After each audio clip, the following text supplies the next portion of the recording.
Support comes from Missouri Forest Products Association, committed to sustainable and sound conservation of the state's forests, which support more than 41,000 Missouri jobs, resulting in a $10 billion industry. ChooseWood.com. This is St. Louis on the Air from St. Louis Public Radio. I'm Elaine Cha. Whether it's COVID-19, influenza, or RSV, it seems like everyone's been getting sick lately. But how much of that perception is reality? Are current variants of viruses more or less similarly prevalent than past years? And what can we do to keep sickness away or deal with it better at the personal and public level? Dr. Alexander Garza is SSM Health Chief Community Health Officer, and he joins us now to talk through those questions and answer some of the ones you sent in too. Dr. Garza, welcome back to the program. Thank you. Good to be here. So let's talk generally about viruses. I mean, what is it that we know about the current rates of COVID-19, influenza, and RSV in the country? Sure.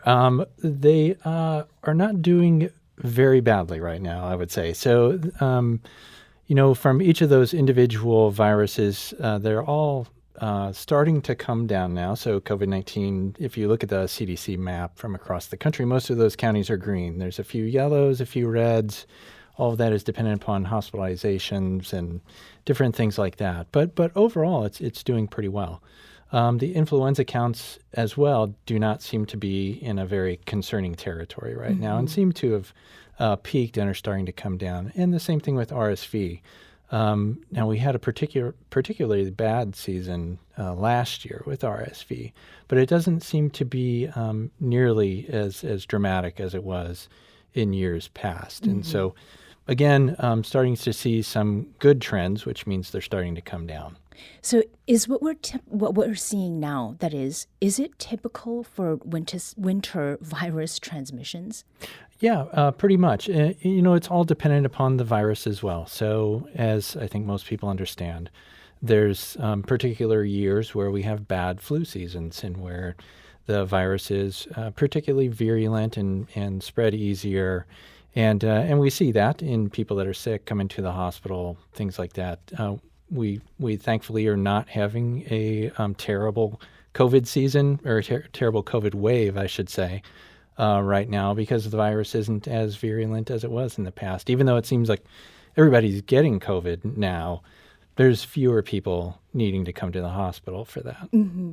And generally speaking, is there something that you wish people better understood about what flu season is and what we should be doing during that time?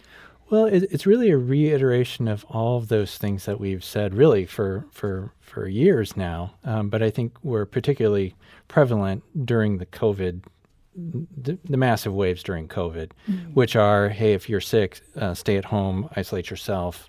If you're at particular risk, wear a mask, wash your hands, good ventilation, all of those things, and of course, vaccines, get vaccinated. Mm-hmm. And are you saying that because people are still not doing that? Well, it's you get asked this quite a bit. What can I do to remain safe? But it bears repeating that these are very simple and proven techniques to reduce spread of respiratory viruses and to help protect those around you as well. Mm-hmm. On that note of vaccines, Tony asks about the latest COVID vaccine. She says, I had my latest COVID vaccine in October. Did I receive the most updated vaccine? She should have. It was approved by the FDA in September of last year, and I would at least like to hope that that whoever was offering her the vaccine made sure that it was the most updated vaccine. Now, bear in mind that the updated vaccine is, of course, based off of a variant that was different than the one that's circulating right now. So we have the JN1 variant. Now, they're related, but they are different. But the current vaccine for Omicron is protective against JN1 as well. JN1 is the dominant strain right now. And so, but you're always at a little bit of a lag, particularly with COVID, because of the nature of the virus and how quickly it was changing. And what is it, Dr. Garza, that is notable about this latest COVID variant, JN1? There's not a ton different clinically. So still produces the same symptoms, fever, muscle aches, all the things that you would normally get with a viral infection. From a molecular level, it's interesting because of how many mutations it had. It had 30 different mutations on the spike protein, which if you're a virus, what you're trying to do is you're trying to evade the immune system so that way you can replicate and continue to grow. So from the molecular level, it's very different. From a clinical level, not too much different. Now, we received several listener questions related to Paxlovid. So Jeffrey emails, does successful treatment with Paxlovid reduce the incidence of long COVID? And then William emailed with the question whether do you believe that Paxlovid was prescribed for a longer course, or that is, if it were prescribed for a longer course than 5 days, would it prevent rebounds? Right. So the jury is still out on both of those questions. So there are a couple of papers that have come out, one advocating that there was a decrease in long COVID symptoms with treatment of Paxlovid. There was another paper that came out that said there was no difference. And so I think there's still a body of knowledge that needs to be investigated before you can firmly land on, yes, either it does or no, it doesn't.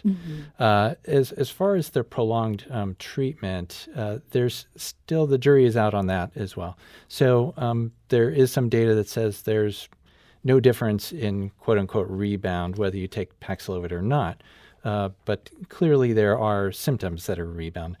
The good news, though, is that they're fairly self-limited, and it's actually not a common occurrence. And so it's not something that you would be hugely concerned about with the Paxlovid treatment. There are trials going on right now to see if prolonged Paxlovid treatment does help with long-term COVID symptoms. And so those are ongoing right now. It'll take a while before the science comes out, before it gets published, and before any treatment regimens get adjusted. And more papers to come. More papers to come. So earlier this month, the city of St. Louis issued a mask mandate, going back to masks, and they issued it for city employees, and then they updated their policy by saying they strongly recommend their employees mask indoors. Are area hospitals reinstating mask requirements, Doctor? It depends on the healthcare system. So each of them, of course, come up with their own rules about masking. It's really dependent, though. And so this is, I think that the thing really to highlight here is that this is really no different than what we had done previously. Even before COVID, we had masking rules about when influenza was in a particularly bad year. We also would limit visitation during particularly bad flu seasons as well. And so using, again, tried and true infection prevention measures to prevent spread, either within the hospital, limiting people that can come into the hospital, all of those different things, because we deal with respiratory viruses every year. And so we have pretty good plans on how to limit spread. Yeah. Doctor, what's your take on the way that the city rolled out that requirement and then, rescinded it so quickly, or they adjusted it or amended it? Sure. It's always challenging to roll out these recommendations, particularly, I'd say, within the context of the last couple of years within COVID. So certainly masking and other preventive measures had political undertones to them. And so that's why communications is such an important piece. I would hesitate to think that everybody anticipated the blowback that was going to come from this. But unfortunately, in public health nowadays and in healthcare, beyond the science and beyond the clinical realm, there's also now has to be an anticipation of the political and how the community is going to react to certain messaging. And so that's an important thing to understand when you're trying to communicate messages. Right. So we had a question from Mary, and Mary asks, why are more healthcare facilities not requiring employees and visitors to wear respirator masks such as KN95 and N95 at all times? We require gloves, hand washing, and sterile needles to reduce pathogen spread. So why would wearing respirators not be required as a standard infection control practice as well? Right. So excellent question, but the practices are based off of really, again, tried and true, evidence-based infection prevention techniques. And so depending upon what the pathogen is, where we are in either a flu season or in a COVID wave, things like that, really dictates on the level of protection that we're going to use. Mm-hmm. And then I would also add that, it's also, employees don't like to wear masks. They're constricting. It's difficult to communicate with. And if there's not valid evidence to support wearing this mask all of the time, then you can't make that recommendation based on the science. Mm-hmm. And so there's a couple of reasons why that happens. Mm-hmm. We also heard from Peggy. Peggy wrote, since my husband and I are both over 65, I'm also a cancer survivor, we have never stopped wearing masks everywhere we go. The one time my husband took his mask off to eat in a restaurant that was mostly empty, he caught COVID. We are fully vaccinated and boosted for COVID, always get our flu shots, and received our RSV vaccination this fall. We're usually the only people, or there an occasional handful of others, who are wearing masks. Are we being overly cautious? I don't think so. I mean, she sounded more like the ideal sort of a person to listen to advice. And so certainly if you're in a high-risk category, you'll want to take all of those protection measures, particularly if it's in a high season where there's a lot of virus circulating around, like we've had with flu, RSV, and COVID. So when I talk with people about what's appropriate, it really comes down to the individual level now. Now, previously it was more at the community level, but much more at the individual level now. Mm. And so what are your risk factors for having a poor outcome? So if you're elderly, have a chronic condition, immunosuppression, all of those things, then you want to be a little bit more careful than somebody who's young, otherwise healthy, has no medical conditions, and is properly immunized. Yeah. And so I don't think that is going overboard by any stretch. Mm-hmm. We're talking about respiratory viruses and public health with SSM Health Chief Community Health Officer, Dr. Alex Garza. Dr. Garza, it's been nearly 4 years since the earliest days of the coronavirus pandemic, and the World Health Organization and the Biden administration ended their declared health emergencies last year. How would you characterize where we are today? And what stage of pandemic are we in? Yeah, so the acute phase is clearly over.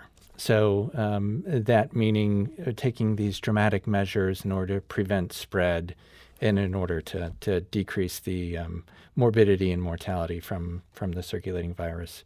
I think it's still up for debate whether it's in an endemic phase, so whether there's low levels of disease or predictable levels, really more so than low levels of disease circulating out around the community, because we still have these increases in activity, but they're becoming much more predictable now. Mm-hmm. And so as we saw this year, low-level activity increases in the wintertime, right when you would expect respiratory diseases to come along. But clearly we're through the acute phase of the pandemic now. So government agencies then, declaring an end to the emergency, it shifts in some sense. As you said, the responsibility now for curbing COVID has gone from leaders to the public or individual members of the public. Mm-hmm. Do you believe that people are up to the task? I do. So let me explain a little bit about declaring public health emergency. So that it's also sort of a legal term as well, because it allows then the secretary and the government to do certain things, such as issue emergency use authorizations and do all of these things that they normally wouldn't do during a public health emergency. So that's sort of from the legal side. I think what you're getting at, though, is more from the public perception or maybe What are some of the things that now it's more or less of a, hey, the government wants you to do these things, more so that it's more at the community level. And I would draw us back to those original comments that I made, that this is really no different than respiratory season that we've had before, where we're probably a little bit more in tune with it now, just because of the last 4 years, where we recognize that there are specific things that we can do to reduce our risk to both individuals and to the community. And I think you would recognize that it's much more commonplace now to see individuals wearing masks, much more than before the pandemic. And it's become much more acceptable, I would say, as a society as well, for individuals to use those. Dr. Garza, you served as the commander of the St. Louis Metropolitan Pandemic Task Force throughout the pandemic period. What lessons did you take away from your time in that role? I think the biggest lesson that I took away is that we can tackle large, difficult, complex problems when we come together, both as a healthcare community, but I think as a broader community as well. But I would say that having the healthcare systems come together to share information, to talk about things, to come up with a very common procedures or approaches to different things, trying to evaluate what is the impact across our healthcare systems, it was both exciting, scary, but also I think just a big change in how we address big issues across our community. Yeah. Well, insofar as next pandemic goes, health experts suggest it's not a matter of whether, but when the next pandemic will take place. And it's common to hear everyday folks say that we're not prepared for it. Do you agree with that sentiment? And to what extent are institutions ready? Yeah, I agree with you that I believe that there's a greater chance than zero that there will be another pandemic at some time in the future. Now, I think determining on when that time is challenging. So are we prepared? I think we're better prepared now than we were before the COVID-19 pandemic. And part of that is we realized how difficult it is to be prepared for something of such a global, that had global consequences to it. And so I do think that there is efforts at both the federal, state, and local level to improve pandemic preparedness. Now, some of the challenges, though, that I think that we have is we have a fairly unhealthy population. So if you look at statistics from around the globe, especially from economically developed countries, the U.S. isn't faring so well. So we have a lot of chronic conditions. We have a lot of diabetes, heart disease, obesity, all of those things. So if you think about the pandemic purely from like a virus standpoint, I think it's more than likely that this will come about. If you think about it from a resiliency standpoint, I think that's where we have a lot of ground to make up in trying to create communities that would be better able to withstand the next pandemic. And what would help with that? Wow, that's a really that'd be an entire another show. Sure. So very briefly. yes. So anything that we can do to improve the health of the community. And when I say that, I don't mean we need more health care. So clearly we spend a lot of money on health care and we have a fairly unhealthy population. So it's improving social supports, whether that's through jobs, education, access to health care, better foods, better transportation. All of those things really create health in the community. And so to me, at least, those are things that we could focus on now to make us a more resilient community. And all of those things were illuminated, brought to the fore because of the pandemic. Given that and sort of where the general public is insofar as lessons learned, and also based on how things shook out. Do you see the public responding to future pandemics in the same way that we did with this one? Or What improvements might we expect?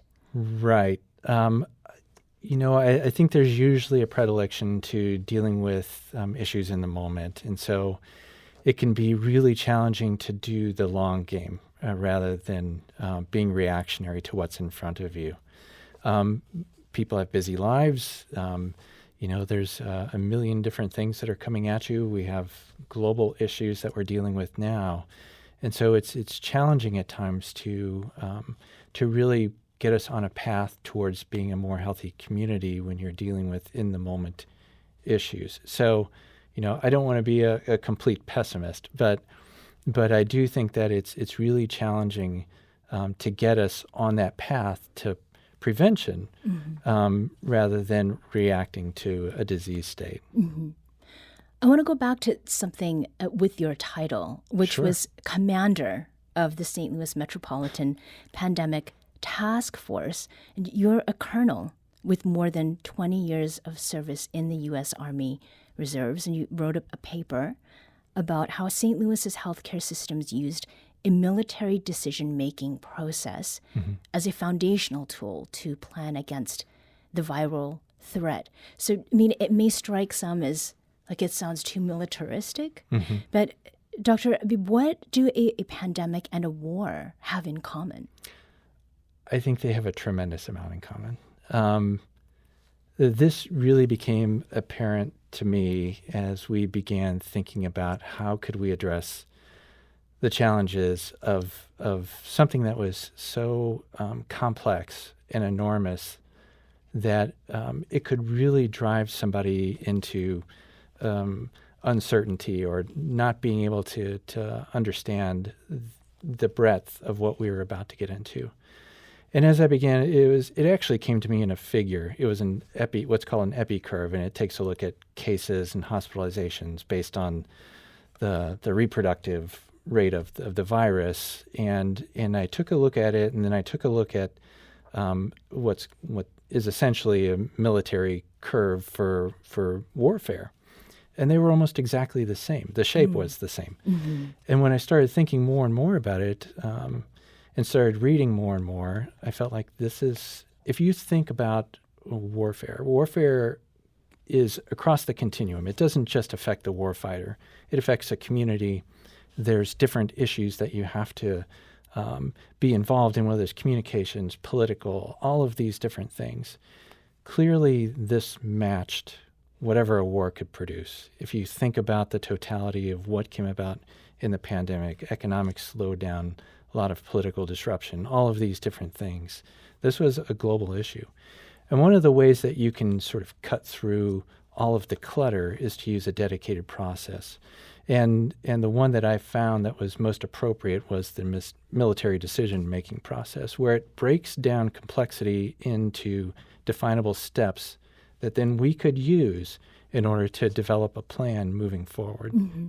And how was that process, the military decision-making process, effective? Is there like an example that you could point to that everyday folks would readily understand? Sure. So it's a series of steps that the planners need to work through. And the first step is to ask yourself, what is the problem I'm trying to solve? And that may seem like something that's very simple, but it's absolutely required. And at the end of the day, what do I want the world to look like? So if you can envision an end state and you understand where you are right now, then you can start thinking about what do I need to do in order to get to my end state. And those are the steps that you need to walk through. So whether it's what are my assets? How many hospital beds do I have? How many nurses and physicians do I have? How many ventilators do I have? It's intelligence. And so that sounds like a scary term, but it's really, what is the virus doing?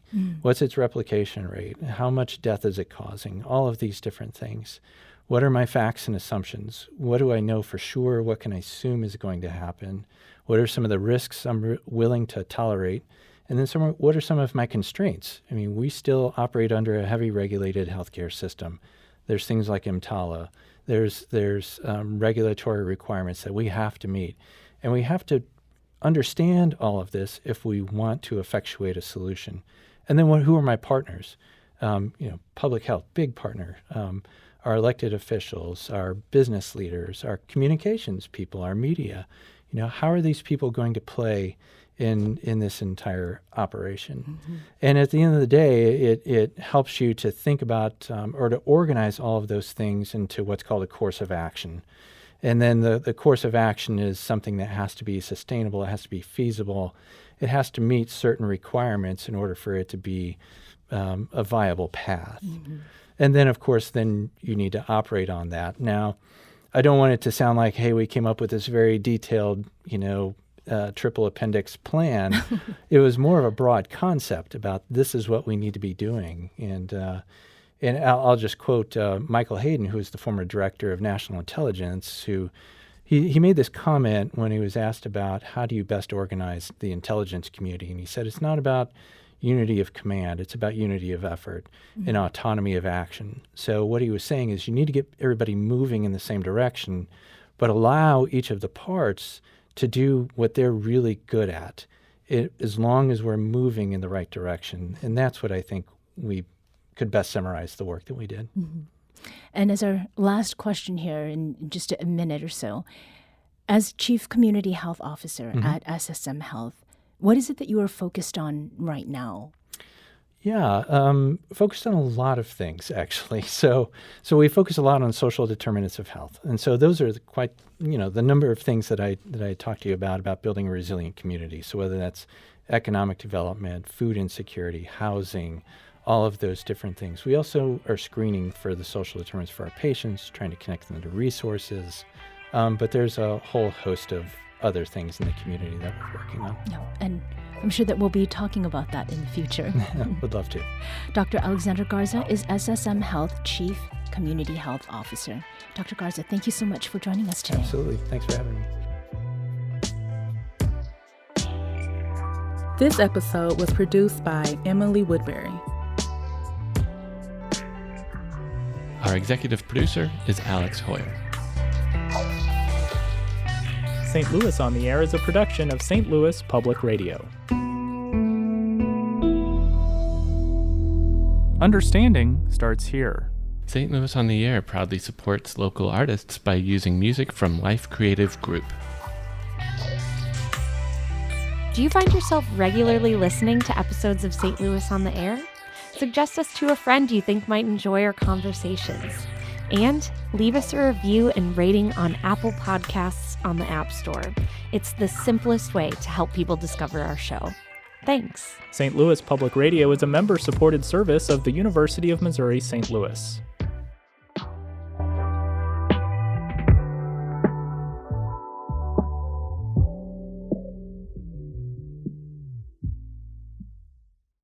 Support comes from Missouri Forest Products Association, committed to sustainable and sound conservation of the state's forests, which support more than 41,000 Missouri jobs, resulting in a $10 billion industry.